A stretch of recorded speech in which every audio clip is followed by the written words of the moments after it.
মন্ত্রী, সাংসদ, বিধায়করা অনেক সময় নিরাপত্তার অভাব বোধ করলে তারা কোর্টে যান, আরও নিরাপত্তা চান। এরকম ছবি তো আপনাদেরকে আমরা দেখিয়েছি, বহুবার দেখিয়েছি। কিন্তু এবার এক ব্যবসায়ী তিনি নিরাপত্তা চেয়ে কলকাতা হাইকোর্টে দ্বারস্থ হয়েছেন এবং তিনি 1 লাখই নিরাপত্তার দাবি করছেন। তিনি বলছেন যে তৃণমূলের ভয়ে দেশে সেরা নিরাপত্তা চেয়ে বসেছেন এই পূর্ব মেদিনীপুরের ব্যবসায়ী। এই 1 লাখই নিরাপত্তা কি, তার কি আশঙ্কা, তিনি কেনই বা নিরাপত্তা চাইছেন, এই সবটা নিয়ে আমাদেরকে আরও জানাবেন। আমাদের সঙ্গে অনবাংশু নিয়োগী রয়েছেন, আমাদের প্রতিনিধি একেবারে সরাসরি। অনবাংশু,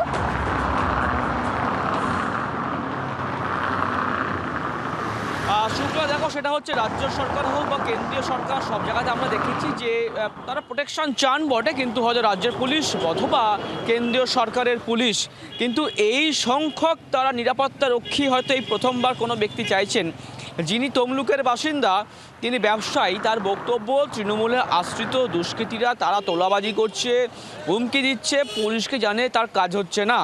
তাই তিনি হাইকোর্টে আবেদন করে বলছেন যে আমারকে কেন্দ্রীয় বাহিনী মোতায়েন করা হোক, অথবা তিনি এটাও অপশনাল দিয়েছে, নইলে 1 লক্ষ অস্ত্রধারী বেসরকারি নিরাপত্তা রক্ষী তার চাইছেন, সেইটা আবেদন করা হয়েছে। শুধু এখানে আবেদন না, তিনি এই আবেদন করেছিলেন ডিএমের কাছেও, ডিএম সেটা হয়তো শুনানি করেননি, কিন্তু তারপর তিনি একই আবেদন নিয়ে এসেছেন। তার বক্তব্য এটা, তাদের নিরাপত্তা চাই, তার ব্যবসায়িক নিরাপত্তা চাই, তার সম্পত্তির নিরাপত্তা চাই, তাই 1 লক্ষ বেসরকারি অস্ত্রধারী তার নিরাপত্তা রক্ষী প্রয়োজন, এই মর্মে আবেদন করেছেন।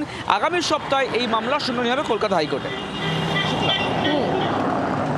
ধন্যবাদ অনবাংশু আমাদের সঙ্গে সরাসরি থাকার জন্য। বাংলার আওয়াজ, বাঙালির আবেগ, জি 24 ঘন্টা।